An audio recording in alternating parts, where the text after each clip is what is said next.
So hello everyone, let us do a interesting problem from magnetic effects of current from Pathfinder.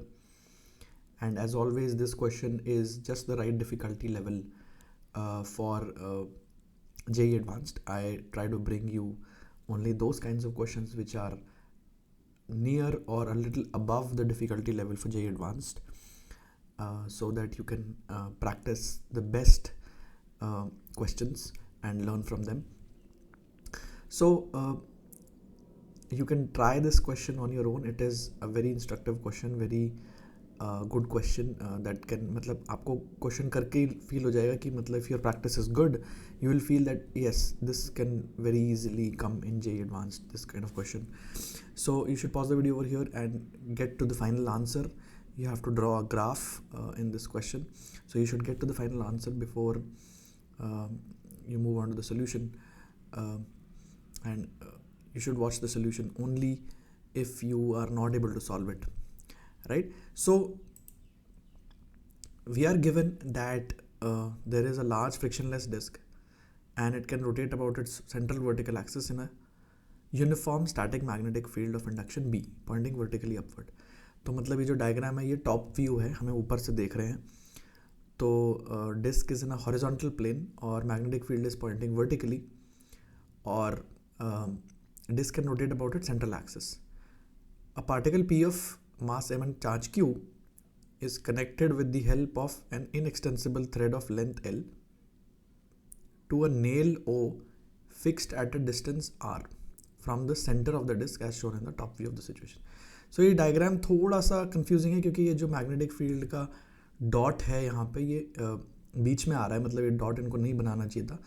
But ऐसा है कि ये O एक fixed nail है, disc के ऊपर फिक्स कर दिया इस नेल को और इस नेल से एक थ्रेड के थ्रू एक मास को कनेक्ट कर दिया. This thread is a flexible kind of thread, right?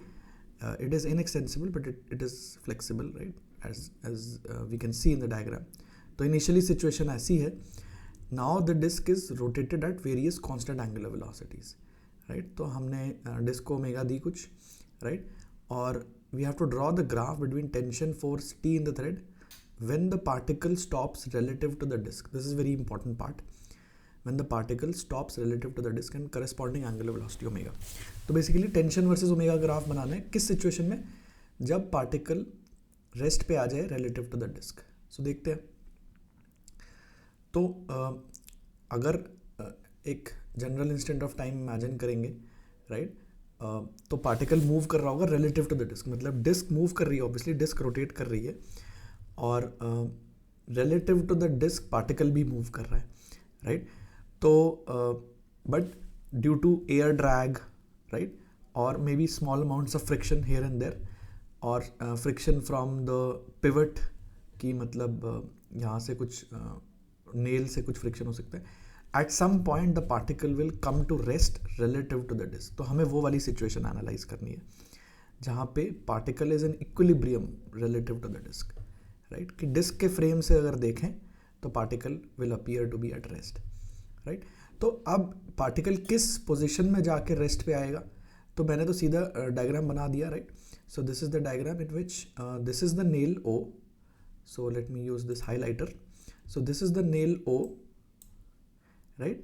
And this is my particle, this is the thread and this is my particle, and particle has a velocity v in the in the tangential direction, right?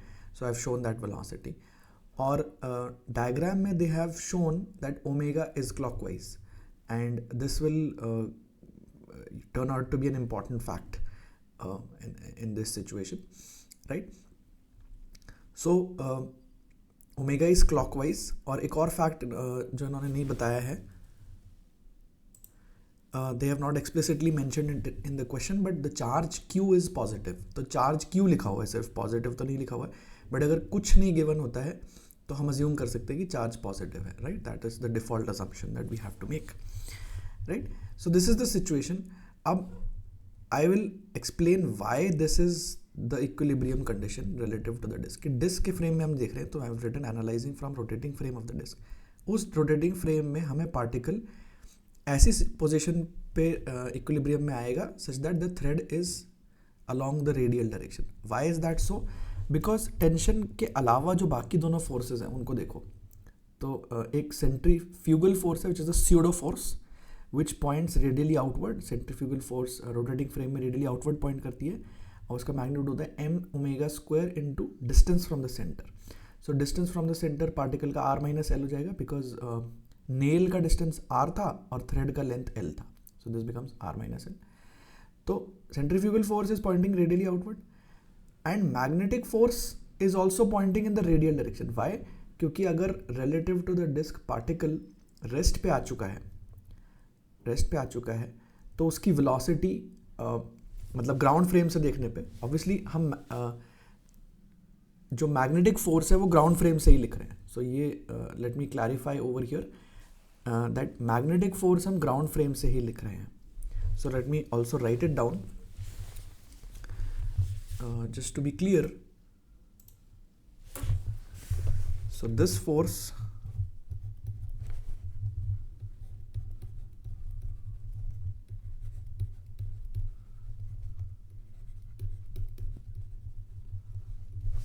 Right क्योंकि अगर हम rotating frame में चले गए फिर तो particle की velocity zero है, right.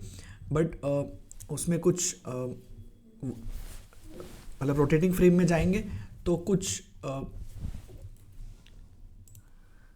so when I go into the rotating frame the magnetic force appears to be absent. मतलब ऐसा लग रहा है कि मैग्नेटिक फोर्स तो लगेगी ही नहीं, राइट.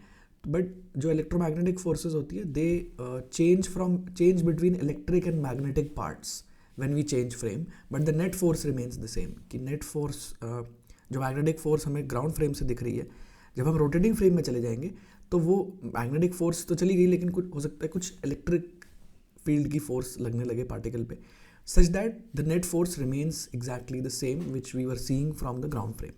तो between magnetic and electric forces वो इंटरचेंज हो जाता है when we change frame but the net force remains the same.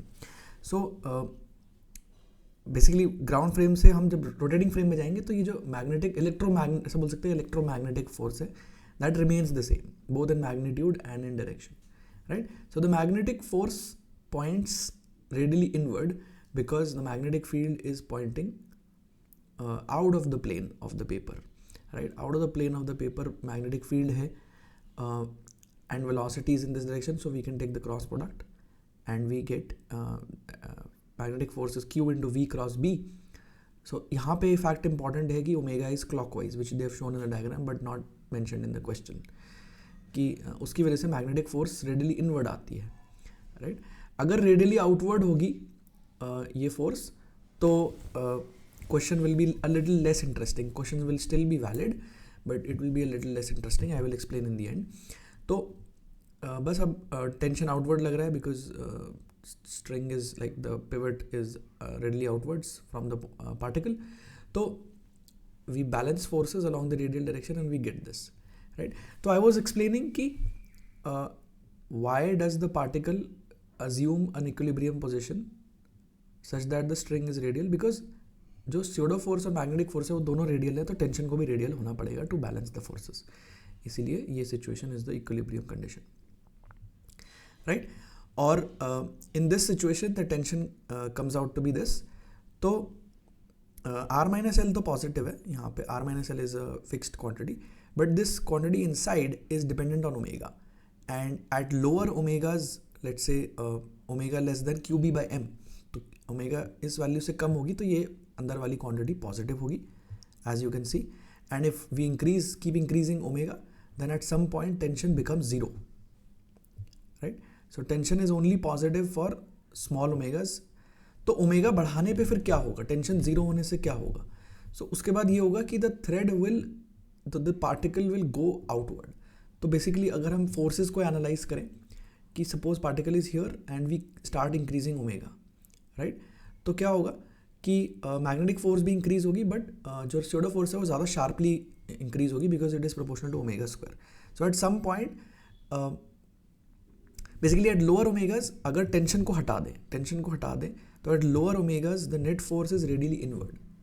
Eight higher omegas the net force is radially outward. मतलब टेंशन को हटा के एक पॉइंट आएगा जहाँ पे नेट फोर्स पहले ज़ीरो हो जाएगी तो उस पॉइंट पर टेंशन की ज़रूरत नहीं है, क्योंकि अब टेंशन के बिना ही नेट फोर्स ज़ीरो है।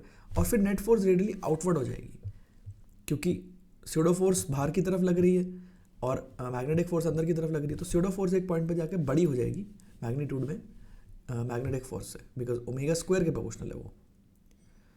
तो उसके बाद क्या होगा कि टेंशन को रेडियली इनवर्ड लगना पड़ेगा to keep the particle in equilibrium, and therefore the particle has to go out. The particle will go into this condition कि the string will now extend radially outwards. So that is what I have written. For omega greater than QB by M, the thread extends radially outwards.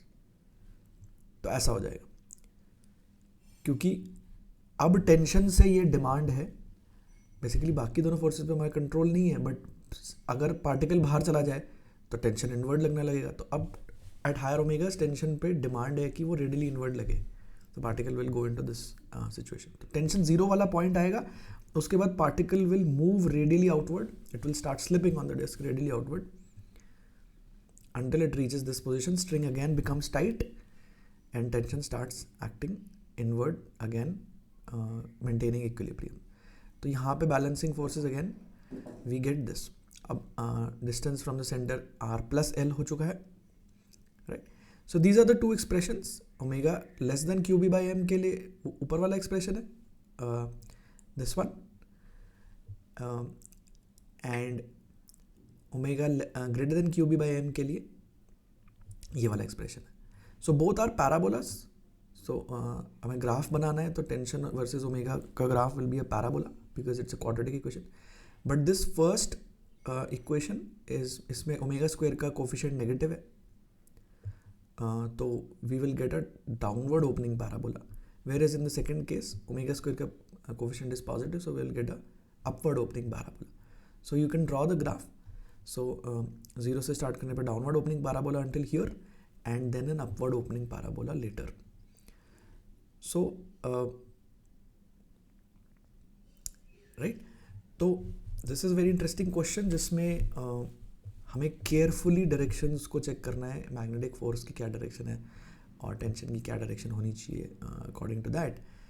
Otherwise it's not a very difficult question. It's the concepts applied are not very difficult. So this is exactly the kind of question जो JEE advance में आते हैं, and you should keep practising such questions. lot of questions like this in this book, especially in the build your understanding section, even though this one was from check your understanding. So I hope you liked the video, and thanks for watching.